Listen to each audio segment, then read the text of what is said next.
I don't give a fuck about your fucking son. I don't give a fuck about your fucking son. That is a song I came up with yesterday while I was in the shower. And don't worry what it's about. I think you get the gist. Welcome back to Dirty Briefs, everybody. And it has been almost 5 months since I have smoked weed, since I have kissed the rainbow clouds of THC, since I have floated on a magic carpet of dope. Ah, I miss it. I really do. But thank you, Snoop Dogg, for joining me in my quest for weed sobriety for the time being. Are you ready for the next episode? Because I am Snoop Dogg and Hoop de Hoop are coming at you drug free. Ba bow. Now, in this almost 5 months, obviously I've had some clarity because my head is not all fogged up with the devil's grass. I've realized I need to take a step back from comedy. And that doesn't mean I'm quitting comedy. That doesn't even mean I'm stopping comedy. It just means that I need to take a step back from doing the road because it takes a lot out of me. I'm constantly getting frustrated from my lack of sales. I'm traveling to these places and having lackluster experiences. And when I have good shows on the road, I'm energized. I am fueled. There is gasoline being poured on my fire, and I just feel like I am absolutely going to burn with the entire world in the most positive way. Well, those experiences have been few and far between lately. And instead, I've just been getting depleted out there. And I'm putting so much into these shows for what tends to be a somewhat minimal return. And that's difficult. It takes a lot out of it because I can't not put my heart into every single performance. So even if there's only 17 people in a giant movie theater, I am performing as if there are 9,000 people in a giant arena. I guess that would be a mid-sized arena, but you get the idea of what I'm saying. I just I'm sending out all these emails and they're not coming back, which does a number on my self-worth, my self-image. I feel unnoticed. I feel not considered. I've always said comedy, it's success in comedy is like chewing your way through a brick wall. It hurts. It is a long, slow process. But sometimes you just make a little bit more of a dent or you break through and you begin to see the other side and you have this feeling of just luster that just resonates through you. Well, my teeth hurt, which is making my brain hurt. So instead of chewing my way through the wall, I'm just going to kiss it for a while. I'm going to lick the wall. And what do you know? The schnozberries taste like schnozberries. I need to step back. I need to relinquish control and focus on other things. And my wife is the one who told me that. She goes, I think you just need a little bit of a break. And I realized she's right, but I don't know how to do that. I don't actually comprehend how to turn my brain off from constantly thinking about how to be more productive, how to put myself out there, how to keep beating down the door of success. But that's what it is. It's not quitting, it's realigning. I have to maintain my desire for my goals and for what I want to achieve, but I can't force success. I need to attract and not chase. And that way when things do happen, it won't feel so desperate. I won't be like, thank God I got this club to get back to me so I can actually pay my bills this month. Oh, I am not going to have to go work a job in construction. That's never going to be an option for me. I'm not good with my hands at all. They're little girl hands. You can see them. They're not strong. But that's what I need to do. Stepping back is about letting go to make room for something else. And sure enough, When I made this decision a couple weeks ago, I immediately got hit up by my manager to get a new commercial agent because somebody had asked about me, and I realized, well, okay, there's an opportunity in that. I've had my same agent for 15 years. They've been great, but I haven't been auditioning at all because I think I'm an afterthought. Sure, somebody else wants to come after me. Great. Wow, I feel seen. I'm doing a new volunteer opportunity so I can focus not so much on myself, but look toward other people as well. And that's where all of this is starting to come together is I'm still doing shows. I have projects in the works. I'm just not spending every day ripping my hair off, tearing apart my skin, trying to figure out what should I be doing.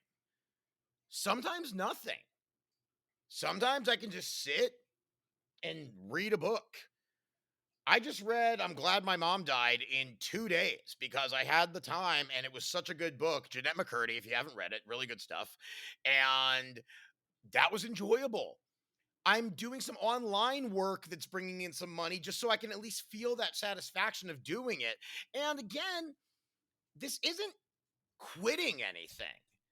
This is just me taking my head out of the engine and just giving myself room to breathe. I need to take gratitude in what I've already accomplished, be grateful for all the wonderful things in my life, be proud of myself. I need to exercise patience. And then I can sit back and watch the opportunities roll in. Not every single audition is going to feel like, God, if I don't get this one, then what the fuck am I doing? Because sometimes that happens.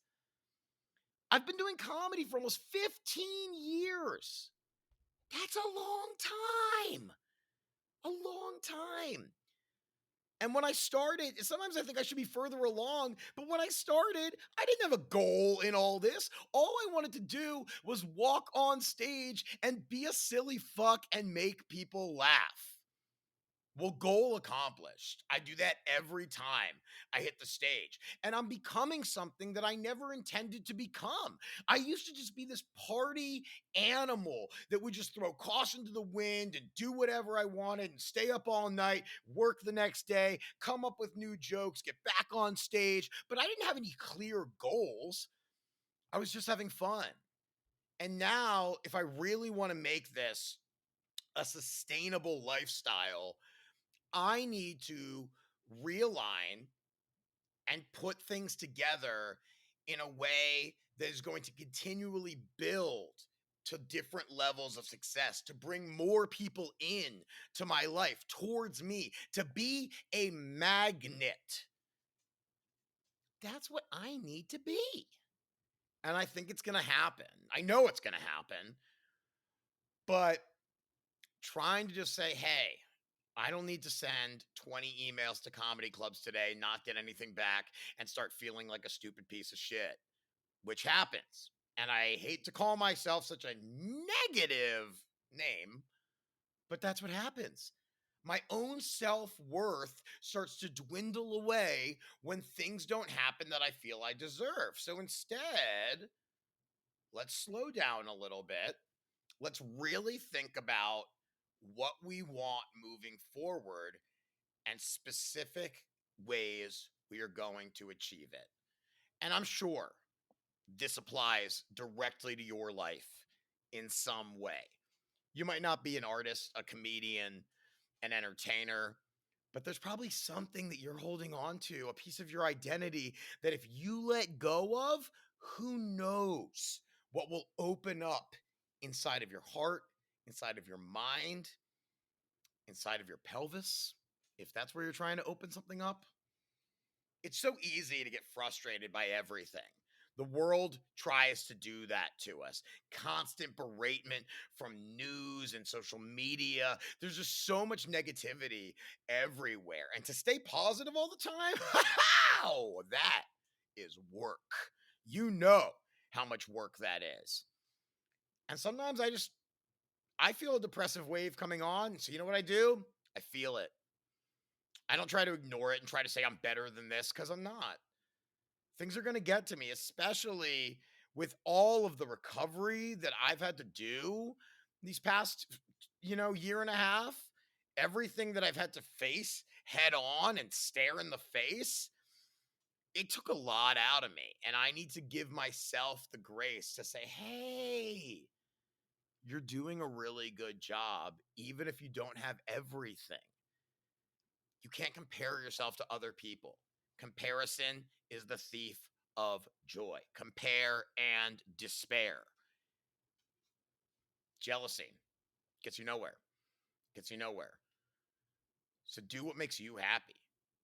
What are you going to do today that is going to bring you joy? Because it is a choice. It is. You can focus your joy inwardly, and no one can take that away from you. You can sit and take a deep breath, and you can smile as big as you want, which you deserve. You truly do deserve that for yourself.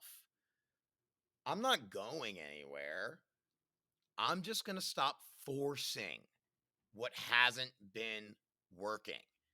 When you continually try to beat down a door and it's not opening, step back from the house and realize that window is cracked open.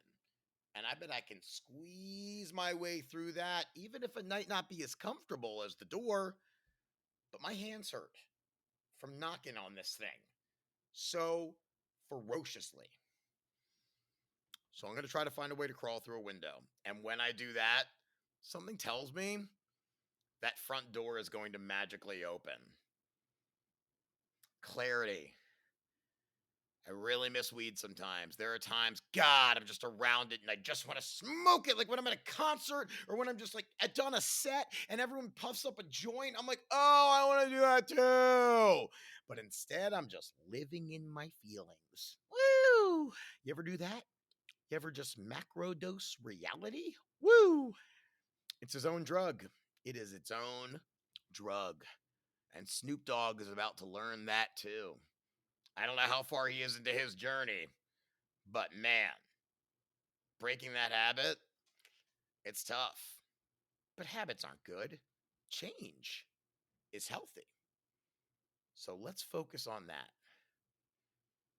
And please remember, I'm taping a special January 12th in Bridgeport, Connecticut, and I would love to see you there. Or if you live in Los Angeles, January 7th, I am running that hour at the Hollywood Improv. Tickets are available now.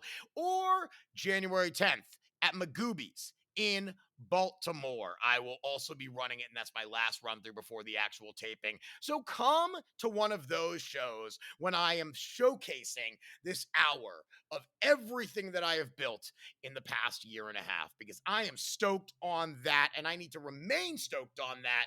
That way, when I finally get to that taping, I will absolutely kill it in a high stakes performance. Thanks for being here, everybody. I love you so much. Have a beautiful day. And remember to take a deep breath, smile, and focus your joy